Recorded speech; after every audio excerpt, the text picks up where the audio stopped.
Viewers, आज elasticity of demand का second part है, that is method of measurement of price elasticity of demand.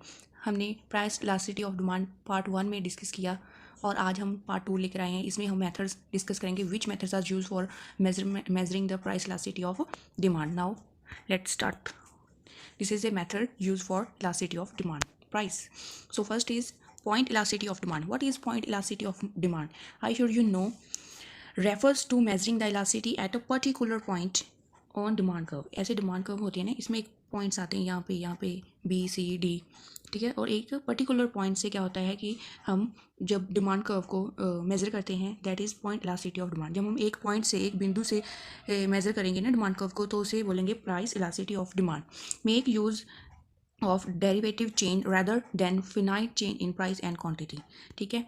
और ये इसका मेथड है कि क्वांटिटी डिमांड और नीचे रखेंगे हम क्वांटिटी प्राइस, नहीं चेंज इन क्वांटिटी, ऊपर रखेंगे चेंज इन क्वांटिटी, नीचे रखेंगे change in price, multiply previous price and quantity हम यहाँ पे नीचे रखेंगे। ये this is a point demand curve method है, ये रहा point demand curve method.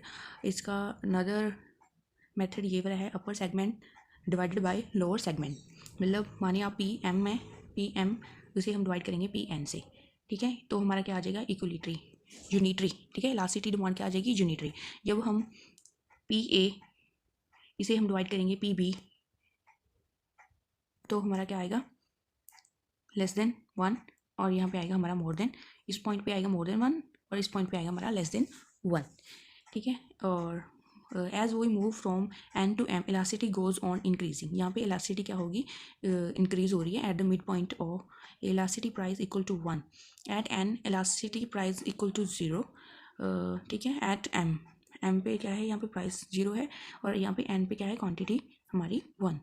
So this is a infinite. आगे आ जाओ, second method is arc elasticity of demand. Arc elasticity of demand जब होती है, जब हम हमने कहा था ना कि मोर देन इलास्टिसिटी वाले में क्या था, हाइपरबोला रेक्टेंगुलर रहा था ना। हाइपरबोला रेक्टेंगुलर में हमारी ऐसे कर्व बनती है, और जहाँ पे ये और ए और बी पॉइंट है ना, ये हमारा कहलाता है आर्क इलास्टिसिटी ऑफ डिमांड। इसमें जो क्वांटिटी प्रीवियस होगी उसमें से हम न्यूली क्वांटिटी को माइनस करेंगे और प्रीवियस प्राइस में से हम करंट प्राइस को माइनस करेंगे। तो ये वाला फॉर्मूला है, आपने लर्न करना है, ठीक है। ये को ओरिजिनल प्राइस एंड P2 कहाँ पे, न्यू प्राइस। ओरिजिनल क्वांटिटी को माइनस करेंगे न्यू क्वांटिटी, सो हमारा आर्क इलास्टिसिटी ऑफ डिमांड हम मेजर करेंगे इस मेथड के थ्रू। ये रहा इसका मेथड, ये विद एग्जाम्पल के साथ कि हमारा पहले प्राइस था 500, फिर हो गया 400, ठीक है। और फिर ये क्वांटिटी है। ऐसे करके आप इस मेथड्स में क्या कर दोगे, फिल कर दोगे, तो आपकी प्राइस इलास्टिसिटी डिमांड कितनी आ जाएगी, 1.8। Now let move third method, total expenditure method. This is a very important method. इसमें से ज़्यादा एमसीक्यूज हमें फाइनल एग्जाम में देखने को मिलते हैं कि ये वेरी इंटरेस्टिंग है, हम इस पर स्टार लगाते हैं। आपने ये अच्छे से करना है।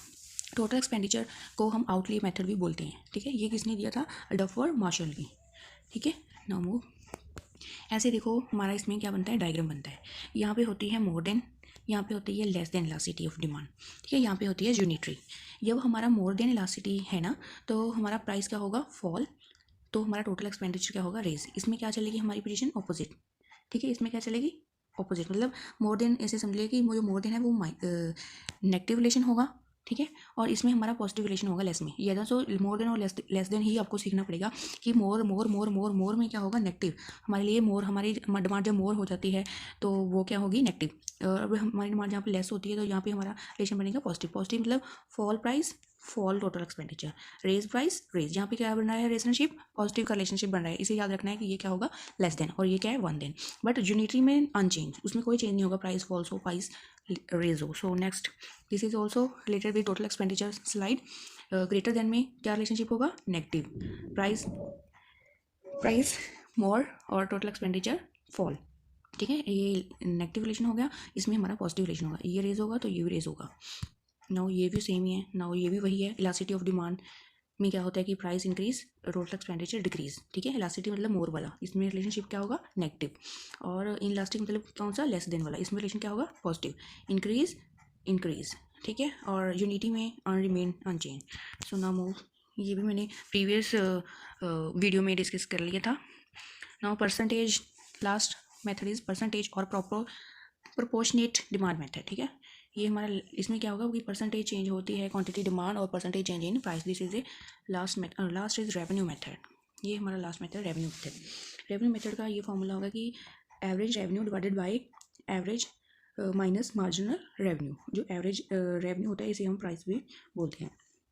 यहाँ पे देखो प्राइस इलास्टिसिटी ऑफ डिमांड यहाँ पे क्या होती है 1 होती है, और यहाँ पे मार्जिनल रेवेन्यू कर्व क्या होगी डिक्रीजिंग होगी, ठीक है। और यहाँ पे इंक्रीजिंग हो रही है डिमांड कर्व रेवेन्यू। ये रेवेन्यू मार्जिनल रेवेन्यू डिमांड है कर्व है, ये एवरेज रेवेन्यू कर्व है, ठीक है। इसको दोनों को रिलेट करके ही हमारा price elasticity of demand method होता है, lower proportion and upper proportion. इसमें ज़्यादा कुछ नहीं है, ये लिखा है, ठीक है। यहाँ पे क्या होगा इक्वल होगा एवरेज रेवेन्यू को हम क्या बोलते हैं प्राइस भी बोलते हैं।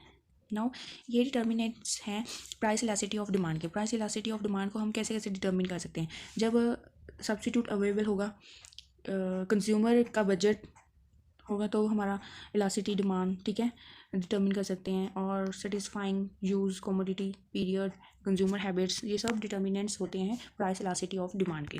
Now factors influencing the elasticity of demand, कौन कौन से फैक्टर्स इन्फ्लुएंस करते हैं हमारी डिमांड को बढ़ने के लिए, ठीक है। Nature of commodity substitute available होगा, nature of number of uses, complementary goods, time period, durability, ये सब क्या होती हैं कि इन कारणों के कारण हमारी जो डिमांड होती है बढ़ती है, ठीक है। इलास्टिसिटी ऑफ डिमांड को क्या बोलते हैं बढ़ना। डिमांड कैसे बढ़ती है, इन कारणों के कारण, इन फैक्टर्स के कारण हमारी डिमांड क्या होती है बढ़ती जाती है। Now first is nature of commodity, कौन कौन सी नेचर की कमोडिटी होती हैं कि हमारी इलास्टिसिटी ऑफ डिमांड क्या होती है बढ़ती है।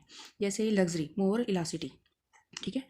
लग्जरी गुड्स किस में आती है मोर इलास्टिसिटी में, और कंफर्टेबल होती हैं वो इलास्टिसिटी, मतलब हमें ठंड में फ्रिज की नीड नहीं होती तो हम इसे क्या कर सकते हैं कॉम्प्रोमाइज़ कर सकते हैं कि हम गर्मी आएगी तो फ्रिज ले लेंगे, इसकी हमारी डिमांड क्या रहती है इलास्टिसिटी रहती है। But more elastic luxury goods की होती है, जब प्राइस फॉल होता है तो हमें ज़्यादा डिमांड करते हैं।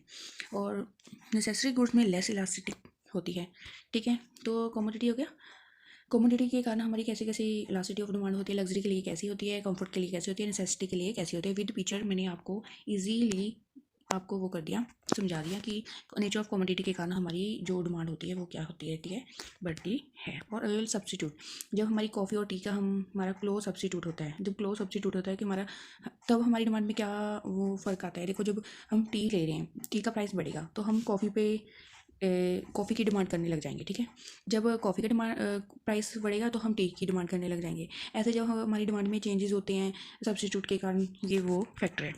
गुड्स विद डिफरेंट यूजेस, जब मिल्क का प्राइस बढ़ेगा तो हम मोर इलास्टिक होते हैं, ठीक है। डिमांड वर्सा वाइस, जब मोर इलास्टिक और लेस इलास्टिक भी हो सकती है, ठीक है। गुड्स विद डिफरेंट यूजेस, सो जैसे आगे आ जाओ गुड्स यूजेस, जो मेडिसिन है ये हमें ज़रूरत होगी ही होगी, हमें इसे कॉम्प्रोमाइज़ नहीं कर सकते, हमें ये चाहिए ही चाहिए। तो ये क्या होती है इनलास्टिक, मतलब लेस देन डिमांड, ठीक है। इलास्टिक डिमांड में रहती है मेडिसिन। और जैसे सीमेंट ईंट वगैरह होती है ये इलास्टिसिटी में रहती है। अगर हमें बिल्डिंग बनानी है तो इनके लिए ये सभी मटेरियल हमें यूज़ होने वाले हैं, इसलिए ये इलास्टिक डिमांड में आती हैं और ये इन इलास्टिक डिमांड में आते हैं मेडिसिन। जैसे सिगरेट है, हमारी हिपचल है, हमारी आदत है इसे पीने की, ये भी क्या रहेगी इलास्टिक विल बी लेस रहेगी, ठीक है। और इनकम, अगर हमारी इनकम ज़्यादा है तो हमारी मोर इलास्टिक, अगर हमारी इनकम कम होगी तो हमारी क्या होगी मोर इलास्टिक और lower elastic. Elasticity of demand और इलास्टिसिटी ऑफ डिमांड, ठीक है, ये जॉइंट वाले हैं। आगे आ जाओ हमारा टॉपिक, पहले हमने प्राइस इलास्टिसिटी ऑफ डिमांड कर लिया, ठीक है। अब हम सेकंड टाइप्स पे आए हैं। इलास्टिसिटी ऑफ डिमांड का सेकंड पार्ट है income elasticity of demand. Income elasticity of demand is the degree of responsiveness of quantity demanded of a good to a small change in income of the consumer.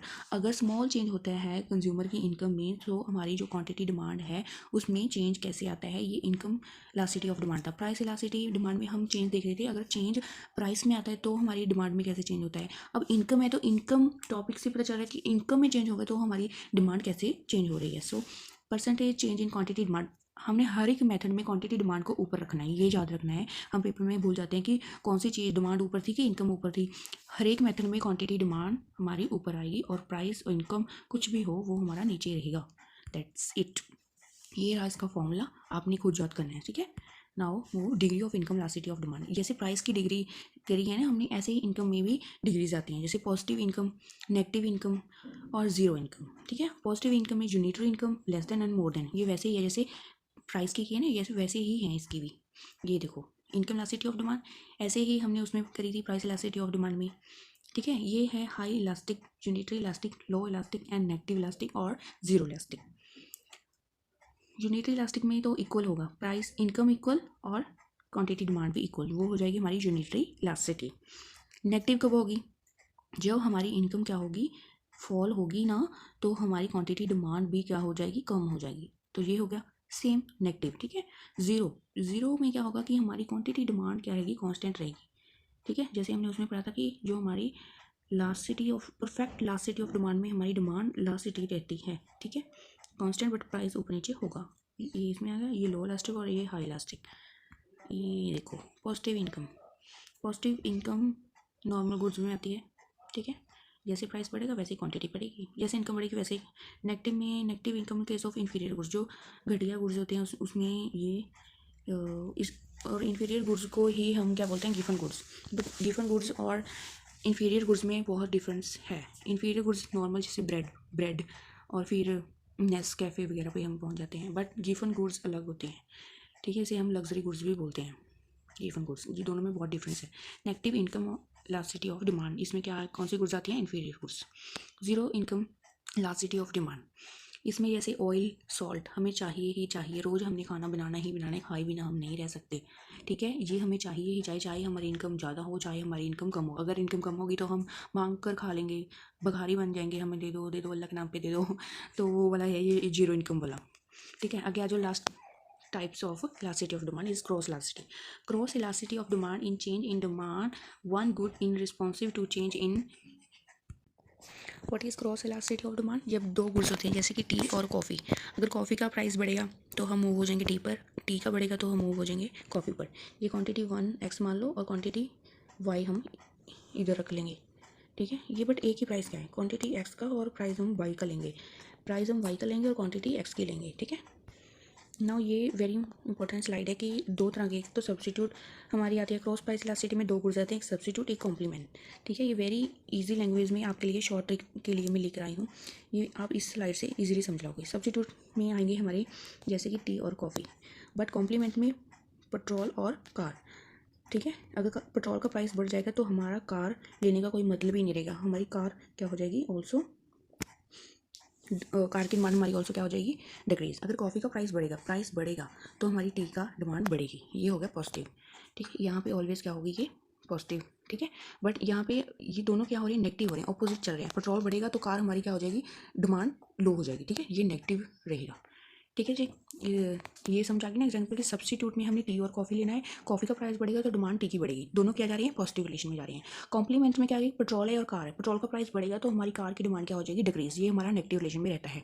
So first point is substitute are product in competitive demand, यहाँ पे क्या होती है, demand competitive होती है, ठीक है, competition चलता है। With substitute increase in price of one good will lead to increase in demand for other product, ठीक है। ये टू सब्स्टिट्यूट जो है इज ऑलवेज पॉजिटिव रिलेशन में रहते हैं। सो कॉम्प्लीमेंट गुड्स को हम जॉइंट डिमांड बोलते हैं, ठीक है। कॉम्प्लीमेंट्स गुड्स को क्या बोलते हैं, हम जॉइंट डिमांड बोलते हैं, ठीक है। और ये ऑलवेज किस में रहता है, नेगेटिव में रहता है। Thank you friends, like and subscribe जरूर करना, मुझे इससे मोटिवेशन मिलता है मैं और वीडियो बनाऊँ। एक वीडियो बनाने के लिए मेरे 3 घंटे मतलब लगते हैं। सो मोटिवेट कीजिए, लाइक कीजिए, सब्सक्राइब कीजिए।